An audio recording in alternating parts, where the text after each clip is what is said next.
welcome to Cinemike. For this episode, I'm going to review It, which is adapted from the 1986 Stephen King novel. This is also another entry in the long line of reboots/remakes that have been dominating the movie scene these days. The original TV miniseries came out in 1990, so fast forward to today, and this is where we're at. We live in an age where studio suits are too afraid to be original. However, this one stands out as a worthy rehash to me because I don't know if anyone's seen the original lately, but an update makes sense. Aside from Tim Curry's great performance, the movie itself hasn't aged all that well, especially in the effects department. So I was on board with this one. The success of Netflix's Stranger Things also piqued an interest for this kind of story set in the 1980s. So how did It turn out?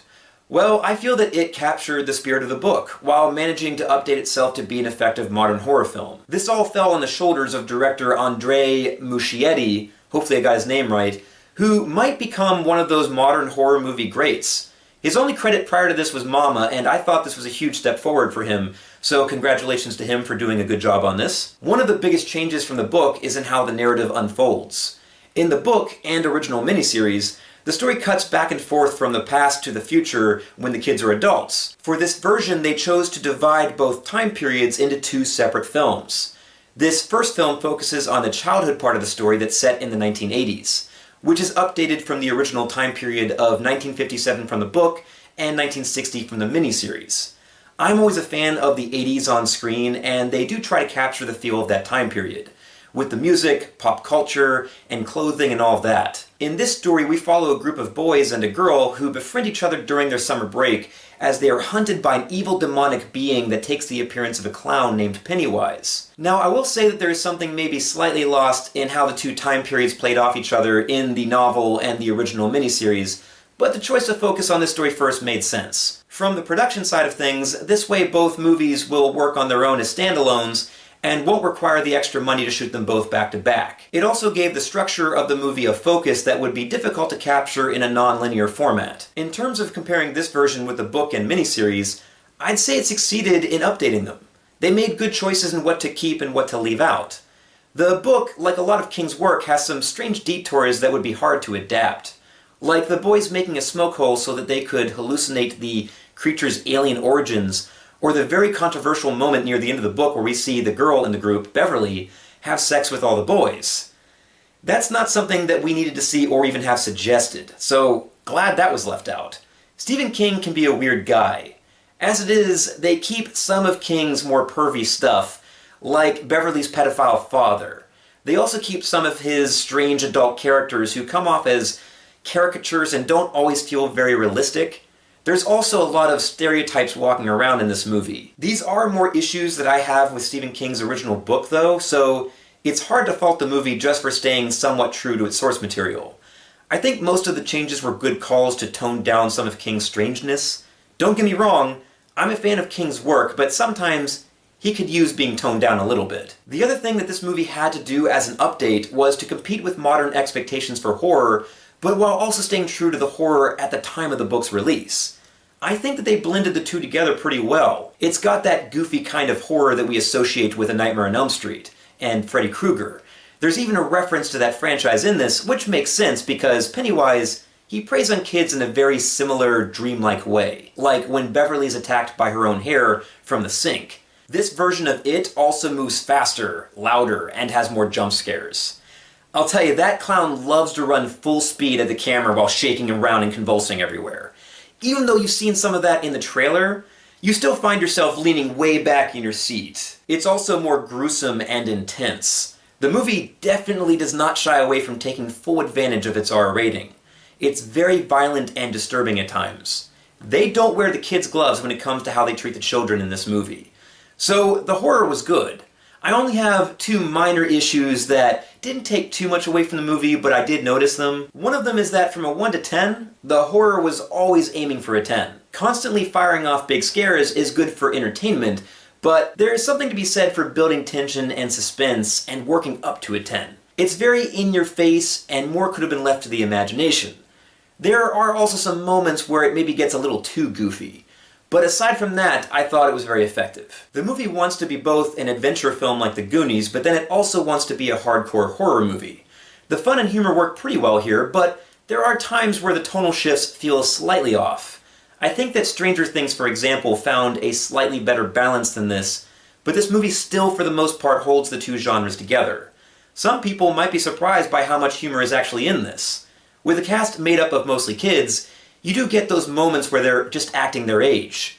There are some endearing moments where they're just bonding, and the banter between them is fun to watch. The effects in this movie are pretty good. There is definitely some visuals that feel straight out of a nightmare. Some of the things that Pennywise haunts the kids with, I think could have been accomplished with more practical effects and makeup. They do a lot of CGI enhancements, and there's something cartoony looking about it at times, but overall it does hold up. The cast all does a really good job here. Stepping into the evil Pennywise clown role is Bill Skarsgård. He had big shoes to fill from Tim Curry, but he manages very well. Then again, you throw anyone into that creepy clown getup and they'd be scary. But still, I thought there was a very unsettling presence that he had. His eyes were especially piercing, and he does this thing with his voice that gives you chills. I thought that it was a good choice to keep Pennywise more of an unknown creature, at least for now. The less you know about something, then sometimes the scarier it can be. That said, there were certain elements to him that could have used a little fleshing out towards the end. For instance, in the book, it is established that Silver can hurt it, and that, along with the kids' combined strength, is what defeats it. In the movie, it's less clear how the kids are able to defeat such a supernatural entity. It's also unclear why its victims are floating above its nest when it was established that it feeds on the children. This was actually something that I don't remember from the book. I haven't read it in years, so if anyone has the answer to this, then please feel free to leave a comment below about it. Still, the movie accomplishes its goals with Pennywise, and he's sure to tap into our fears of clowns and be a memorable horror villain for this generation. Funny bit of trivia, Will Poulter from We're the Millers was originally set to play the clown, but he dropped out. He got the film Detroit though instead, so not a bad trade-off. Now onto the kids of the Losers Club. All of these kids had to embody very specific types of characters. Some to the point of being stereotypes, but clearly they were meant to be different from each other. Most of them are unknowns, I believe, and they were pretty good finds. Leading this group of misfits is Jaden Lieberer. I'm sure I butchered his name, but he plays Bill, and I thought he was pretty solid. I've seen this actor prove himself before in 2 movies, in St. Vincent with Bill Murray and also Midnight Special, both solid films. And here he's playing your standard leader in a group of kids character, but I thought he did it well. He had to also work with a stutter, which I'm sure was difficult to get down. His character's little brother Georgie vanishes a year prior to the main story. The movie does open with him being brutally attacked by Pennywise from a sewer gutter. That scene was pretty hard to watch, but Billy has never given up hope of finding his little brother and is heavy with the guilt of not being there for him when he needed him. Next up is Finn Wolfhard as Richie, and at first I thought he was kind of a weird casting choice since he also stars in Stranger Things, which in many ways is an homage to it. So it might have made more sense to cast an actor that didn't carry something so comparable on their shoulders. That said, Wolfhard turned out to be pretty great. It was interesting to see him go from the leader role in Stranger Things to the comedic relief in this. He always has some wise-ass remark or some curse word to drop into a conversation, and there were maybe 1 or 2 moments where he got slightly annoying, but for the most part, he was fun. Jeremy Ray Taylor plays Ben, and he's a new kid that doesn't really have any friends until he gets welcomed in the group when they realize that they all share the same bully. He's an overweight kid, but they don't really shove him into that stereotype. He just so happens to have all this research and knowledge that connects back to Pennywise's past, which is a bit convenient, but I guess it would have been hard for them to get that exposition in there otherwise. But the kid does a good job. Sophie Lillis plays Beverly, and she's the only girl in the group, so she is the center of attention among the boys. Especially between Billy and Ben, who are both pretty much in love with her.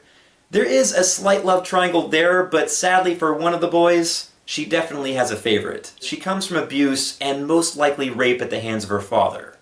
I thought that Lillis was very effective in conveying the pain of that, but also showing the strength within the character. Jack Dylan Grazer plays Eddie, and he's a hypochondriac who's been very sheltered by his mother. He travels everywhere with a fanny pack with inhalers and an unknown prescription that he's told that he needs. I really enjoyed this kid, even though he was a bit of a stereotype. He was just really funny to watch because he's always freaking out about things and being super cautious, and also his arc was one of the more enjoyable ones for me to watch. He had one of the furthest destinations to reach, since he probably started off as one of the weaker people in the group. Chosen Jacobs plays Mike, and he has some stuff to do in the beginning, but he doesn't really get involved in the Losers Club until midway through the movie.